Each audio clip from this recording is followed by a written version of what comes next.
Musikan hasi zenetik, ez da geratu ere egin, 2025 iritsi da, eta Donostian adarra saria jasoko du hil honen amaieran pozik dago, eta gu ere pozik gaude ekainaren amaieran izango da, Victoria Eugenia jasoko du, eta kontzertu ere eskainiko du, Biba Antxon Valverde! Hau Antxon! Kaixo Antxon! Antxon, arratsaldeo! Arratsaldeo! Bueno, ongi etorri! Eskerrik asko etortzeatik, Antxon! Agarrekoa! Taka! Bueno, tira. Eixen hilasai, Antxon! Bai. hori da, ongi etorri eta zorionak, Antxon? Eskerrik asko. Zorionak? Askotan esan dizute zorionak azken egunotan, azken asteotan, bai, ez da? Bai. Batez ere, bueno, prensaurrekoa egintzanean, juntzira periodistak eta gero Euskal Telebistaren zen. Eta hurrengo gunean kalantikan ninduala, bai, agurren jo, denbora guztien. Baina gauza hori da, horiek dira oso efimeroak. Gaur egun ja ez da gertatzen hori. Antxon, eta zuk zeure buruari zorionak esan diozu? Ni konten nago.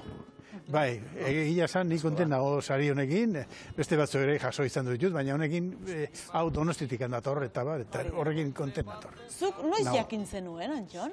Edo nola, ez zenuen guk gurekin batera jakingo, ez da? Lehenago jakingo zenuen? Ara, lehenbizi Josean Goiketxea eta Josean Arbelaiz ibili ziren gestillotan Donostia kulturako jendeakin eta bar, eta erabaki zutenean, ez pare esan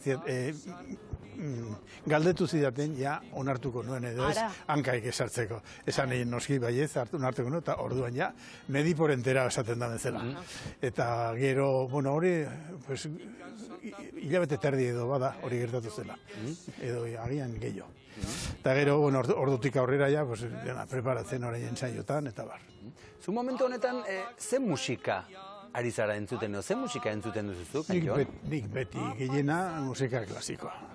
Bai, hoitan ere batzuek baditut bestia baina gustoko gau, eta, bueno, hoitan oso gustokoa dut, Brahms, Richard Strauss, Bela Bartok eta horrelakoak. Eta, Antxon, gaur egungo euskal gazten musika esate baterako entzuten duzu? Gutxi edo, bai, egin esan, ez dakit pekatua da noski,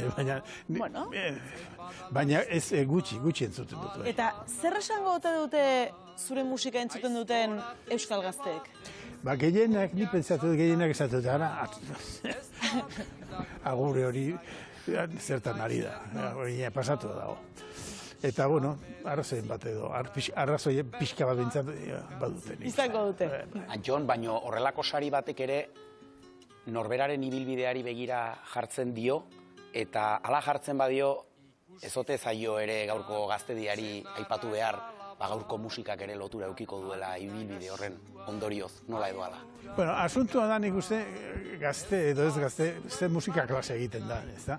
Eta niri roka eta, bueno, ez zait gehiegi gustatzen, ez dut baztertzen, baina, eta, bueno, gazteak noski hori baino ez dut egiten, oseak bakarrik anortaz bizi dira, rokakin, eta horregatik netzako zaila da hori.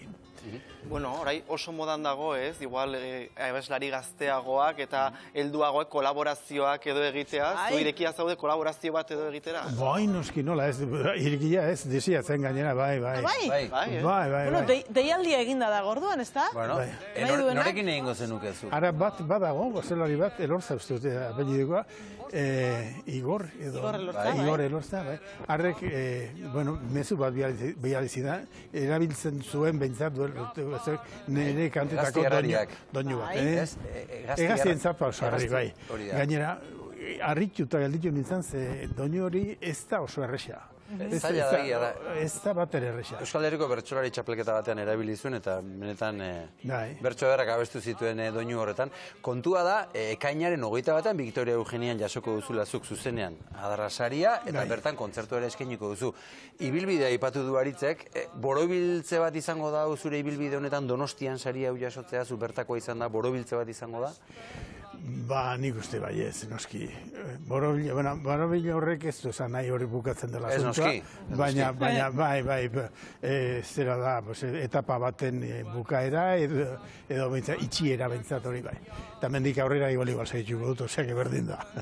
Eta, Antxon, adarra saria jaso dutenen izenak entzun ezkero, zerrendan atzera joan ezkero, izen asko daude, Benito Lertxundi, Mikel Abo, Amaia Zubiria, Errobi esate baterako, izen horien ondoan zure izena ikusteak zer eragiten dizu? Un honor esaten da bezala, hoxe, benetan. Bai, Mikel Laboakin eta Benito, eta Ruper ere bai, oso. Eta bai, ni oikin gustora, nik uste garaipatzen dagoela horrek. Eta gero kontzertua ematen da, saria jasotzen denean egun berean, kontzertu hori ere, pentsatzen dugu artistarentzat berezi izango dela. Hori hasi zara, horri forma ematen hasi zara, errepertorioa prestatzen hasi zara? Noski, jakin nuen bezain pronto martxan jarri nintzen. Eta bai, kontzertu nik uste importantia izango dela, niretzako behintzat oso importantia. Eta hor arituko naiz beste askotan lagundu noten musikoekin arituko naiz. Josean Goikoetxea, Iban Carmona txeloakin, Txema Garcesen bajoa jutzeko, eta nire suilla ere bai, Francisco Herrero, biolinakin. Eta, bueno, gainera aprobetxatuko dut, eta azkeneko egin dituten kantetatik batzuk bentsat ere presentatuko ditut. Edo beto esan da, eskatuko diet poesiaren egileari berak aurkeztu dezaten. Eta hitz egin dut ja, eta baiezkoa esan diate, gainera pozik, Mirena Gurmea behoango da, eta Tereira Astortza ere bai, haien poesiak erabili izan du ditutelako, eta bai. Eta, bueno... Kartel polita? Kartel polita? Polita bai.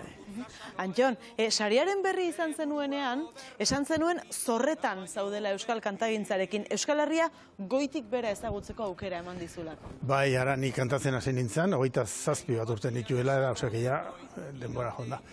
Eta orduztik, ibili naiz Euskal Herrian gora eta bera alde gozietara, eta zautzen dut Xuberoa, eta Nafarrober, eta iparraldea dana, eta beko aldea ere bai, dana.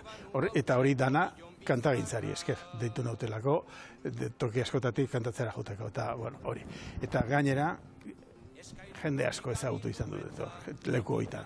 Eta, bueno, horrek ere postutzen hau.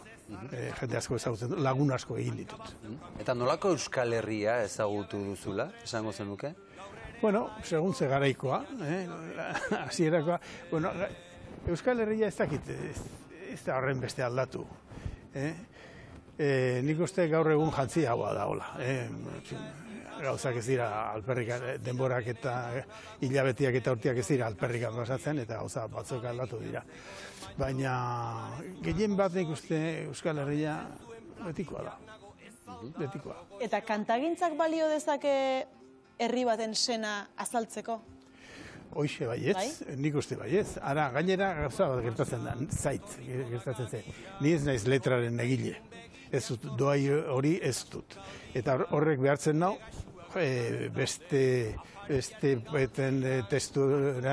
testuekin bilatzen aritzea, eta bar.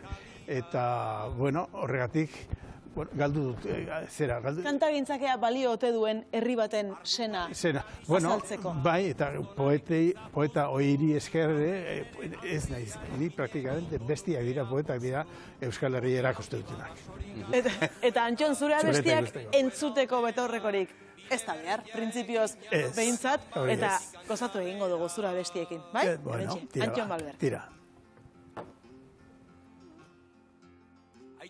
Amaiur gaztelu baltzori, berreungudari oso sumin, zaintzen zaitu bentzaldun honak, naparraldez egin da bezin. Ez esaten zidan, maite mintzeko gaztianak, ez oraindik ez, lotxa ematen dit da ez dut nahi. Hots, bizi onoinok, hots, bizi onoinok. Hitzez hitz tantoka, kondensatzen utziko dut. Tantoka, hitzez hitz. Guziaren beharrez, eskasa izun atala, poema ilun baten sormenezko lerroa. ze kantu ederrak. Antxon eta pianoa, piano eta Antxon. Beti elkarrekin, Hasieran ez zen horrela, hasieran gitarrakin, beste guztio bezala. Nik Antxon badukat, beti eraman dudan zalantza bat, Antxon ze sentitu da gustorago musikan? Pianoarekin besteak eraman dituenean kantura, edo pianoarekin kantatu egin duenean, edo gitarrarekin kantatu egin duenean? Ez dakit zer erantzun. Bueno, piano aurrean jarri eta bat ensaiatzen ari naizela, edo gauza garriak egiten. Beste munduko gauza guztiak alde batera uzten ditut. Ni pianoakin ondo sentitzen. Leterekin ikusi zaitugunean, edo beste batzuekin ikusi zaitugunean, horre egon zara, kantari horiek eramaten. Eta beste batzutan zu izan zara, pianoarekin kantari aritu zarena, berdin ibili zara batan edo bestean, edo nahiago izan duzu. Jaialdietan batez ere Xabierrekin, bakoitzak bagenun gure papera, gure rola, zaten dena. Eta Xabier egiten zituen holtzan gauza asko, eta nik beste gauza duzu. Eta neria zen hori musikal laguntzak, eta pianoakin neriak egitean noski, eta beriak ere bai. Eta bera laguntzeko, era laguntzen gustora sentitzen nintzen. Etzan bat ere zaila, Xabier erritmo aldetikan eta afinazio aldetikan eta danak egiten zituen oso ondo.